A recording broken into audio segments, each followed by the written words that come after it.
करेंगे Russia Ukraine battle ground से आ रही बड़ी अपडेट की। खेरसोन में यूक्रेन की जीत के बाद रूस के राष्ट्रपति पुतिन अब गुस्से में दिखाई दे रहे हैं। उधर ईरान को पुतिन भले ही बचाएं या ना बचाएं, लेकिन उनके सामने इस वक्त सबसे बड़ा चैलेंज क्राइमिया बचाना है, क्योंकि खेरसोन के बाद पुतिन की फौज बहुत ही ज्यादा कंफ्यूज हो चुकी है।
यूक्रेन जंग के दौरान रूस के राष्ट्रपति व्लादिमीर पुतिन को जोर का झटका भी जरा जोर से ही लगा है।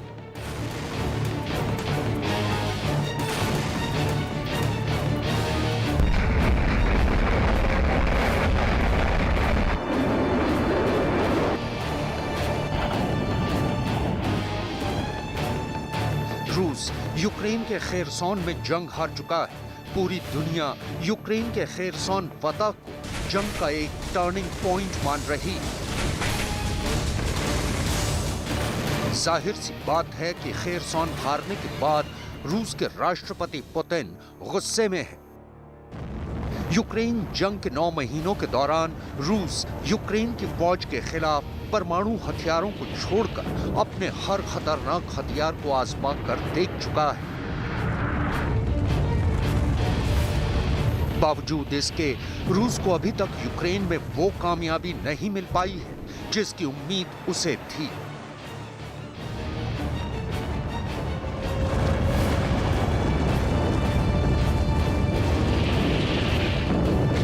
ऐसे सूरते हाल में रूसी सेना का खेरसोन हारने का मतलब है कि अब रूस पूरी तरह से बैकफुट पर आ चुका है। लिहाजा अब राष्ट्रपति पुतिन ने खेरसोन की हार का बदला लेने के लिए यूक्रेन जंग के दौरान अपने तरकश के आखिरी हथियार को आजमाने का फरमान सुना दिया है। इससे पहले हम आपको ये बताएं कि राष्ट्रपति पुतिन अपने किस हथियार से यूक्रेन पर आखिरी वार करने की तैयारी में है। उससे पहले आपको यहाँ ये बताना जरूरी है कि रूस को खेरसोन में मिली हार को आखिर क्यों इस जंग का टर्निंग पॉइंट माना जा रहा है। खेरसोन शहर में आती यूक्रेन सेना की गाड़ियां, खेरसोन के लोगों के साथ सेल्फी खिंचवाता यूक्रेन सेना का एक जवान, मोटरसाइकिल पर यूक्रेन के झंडे लगाकर शहर में घूमता एक नौजवान और खेरसोन को छोड़कर जाने के बाद रूसी हथियारों के जखीरे का निरीक्षण करते यूक्रेन की फौज के अधिकारी। ये वो तस्वीरें हैं जो इस हकीकत की तस्दीक कर रही हैं कि खेरसोन शहर को रूस की सेना छोड़कर जा चुकी है। दरअसल खेरसोन के ज्यादातर इलाके पर रूस ने यूक्रेन जंग के शुरुआती दौर में ही कब्जा कर लिया था। लिहाजा रूसी सेना के खेरसोन छोड़कर जाने के बाद शहर के लोगों के साथ साथ यूक्रेन के राष्ट्रपति व्लादिमीर ज़ेलेंस्की का भी जोश हाई है। राष्ट्रपति ज़ेलेंस्की के मुताबिक खेरसोन शहर को छोड़ने से पहले रूसी फौज ने शहर में जगह जगह लैंड माइन्स और बूबी ट्रैप्स बिछा दिए हैं। Станом на цей вечір силами оборони встановлено контроль більш ніж у 60 населених пунктах Херсонщини. Поліція розпочала стабілізаційні заходи. В самому ж Херсоні теж тривають стабілізаційні заходи. Всюди, на звільненій території, дуже багато роботи у наших вибухотехніків. Вже вилучено майже 2000 вибухонебезпечних предметів, мін, розтяжок, боєприпасів, які не розірвалися. Окупанти перед втечею з Херсону знищили всю критичну інфраструктуру. Зв'язок, постачання води, тепла, електрики. У рашистів всюди однакова мета – максимальне знущання з людей. Але все ми відновимо, повірте, хоч для цього потрібен і час, однак всім вже зрозуміло, результат буде наш. यूक्रेन के राष्ट्रपति जेलेंस्की ने खेरसॉन फतह के लिए यूक्रेन की फौज के हर एक जवान और अधिकारी का शुक्रिया अदा करते हुए कहा कि अब वो बहुत जल्द ही रूस के कब्जे से यूक्रेन के हर इलाके को आजाद करवाएंगे। Дякую вам, воїни, за вашу стійкість, за вашу хоробрість.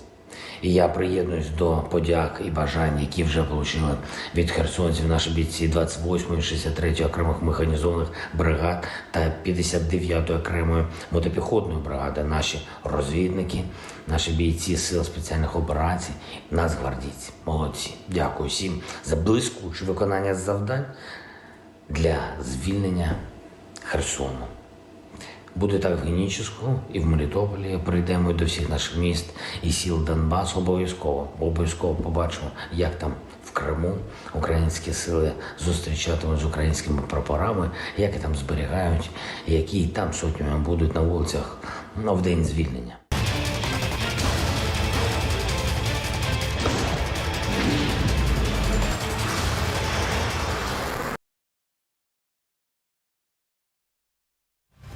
तो इसी वजह से पुतिन ने युद्ध में अपना ब्रह्मास्त्र उतारने का फैसला कर लिया है, जो एक सेकंड में 3 किलोमीटर की रफ्तार से चलता है।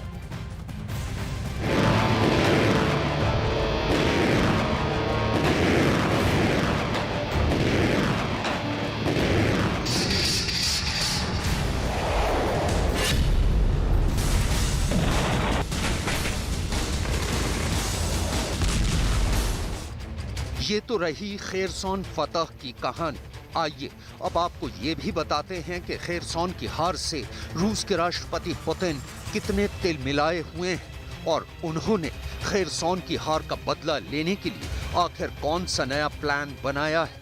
इतना ही नहीं, हम आपको ये भी बताएंगे कि खेरसॉन की हार का बदला लेने के लिए राष्ट्रपति पुतिन अब मैदानी जंग में अपना कौन सा हथियार उतारने वाले हैं। इस हथियार के बारे में तफसील से बताने से पहले आइए हम आपको उसका एक वीडियो दिखाते हैं।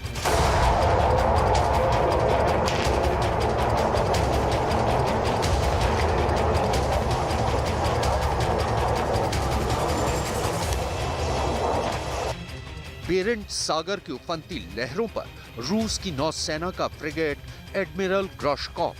तभी फ्रिगेट कमांडर अपने अधिकारियों को बैटल स्टेशन पर तैनात होने का फरमान सुनाता है। फ्रिगेट के डेक पर एक छोटी सी खिड़की खुलती है। कमांडर उल्टी गिनती शुरू कर देता है। उसके फायर के फरमान के साथ ही उसका एक अधिकारी एक लाल रंग का बटन दबा देता है और इसके बाद जहाज से आग उगलती और अपने टारगेट की तरफ बढ़ती एक मिसाइल नजर आती है। लेकिन चंद सेकंड्स में ही ये मिसाइल आंखों से ओझल हो जाती है। रूस के रक्षा मंत्रालय ने इस वीडियो को 28 मई 2022 को जारी किया था।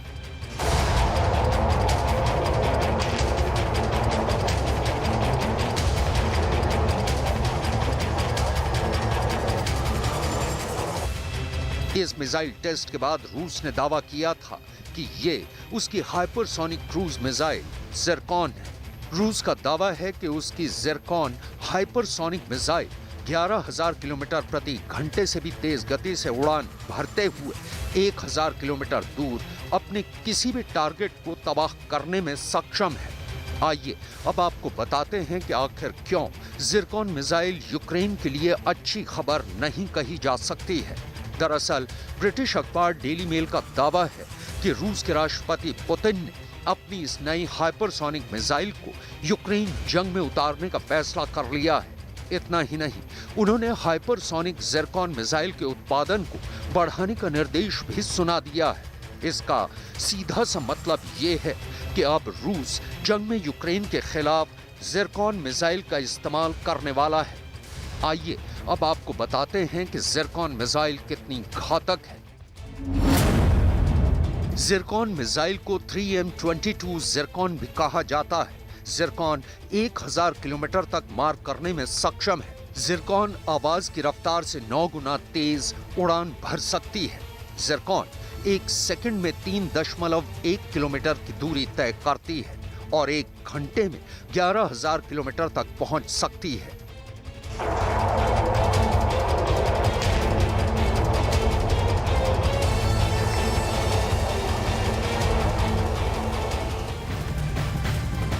इधर इस बीच खेरसौन में मिली हार के बाद रूस की सरकारी मीडिया का कहना है कि अब रूस को पूरे यूरोप के खिलाफ जंग का ऐलान कर देना चाहिए। इस रिपोर्ट में पुतिन के नए ब्रह्मास्त्र के बारे में बहुत सी चौंकाने वाली बातें भी हैं।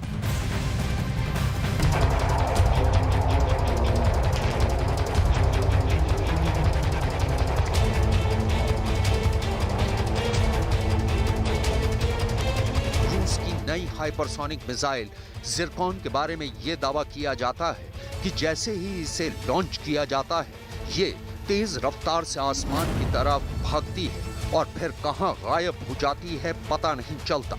यानी इसे ट्रैक कर पाना भी दुश्मन देश के लिए मुमकिन नहीं है।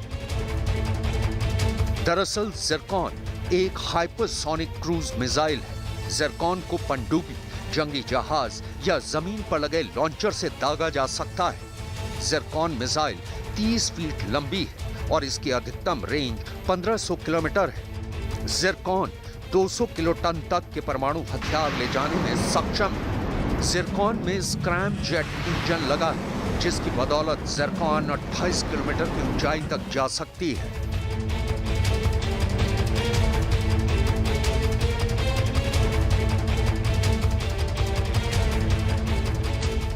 दरअसल राष्ट्रपति पुतिन की इस नई हाइपरसोनिक क्रूज मिसाइल की रफ्तार ने यूक्रेन के साथ साथ कई देशों की परेशानी बढ़ा दी है, क्योंकि ये सिर्फ 1 घंटे में 11,000 किलोमीटर का सफर तय करती है। लिहाजा जब तक कोई एयर डिफेंस सिस्टम इसे रोकने की कोशिश करेगा, तब तक ये तबाही मचा चुकी होगी। रूस के राष्ट्रपति व्लादिमीर पुतिन ज़िरकॉन मिसाइल को अपने देश के बेजोड़ हथियारों की नई पीढ़ी का बता चुके हैं।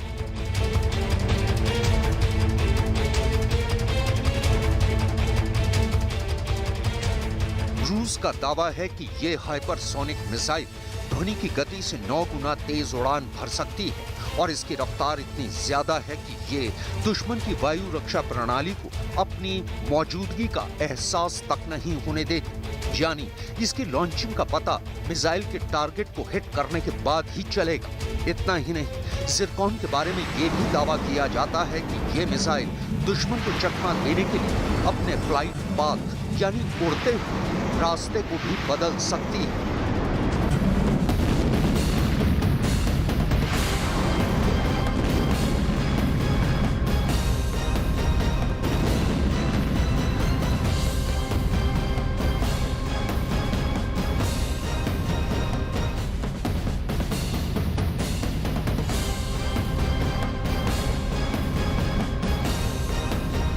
खेरसौन में मिली हार के बाद रूस के सरकारी मीडिया का कहना है कि अब रूस को पूरे यूरोप के खिलाफ जंग का ऐलान कर देना चाहिए और उन पर परमाणु हमला कर देना चाहिए।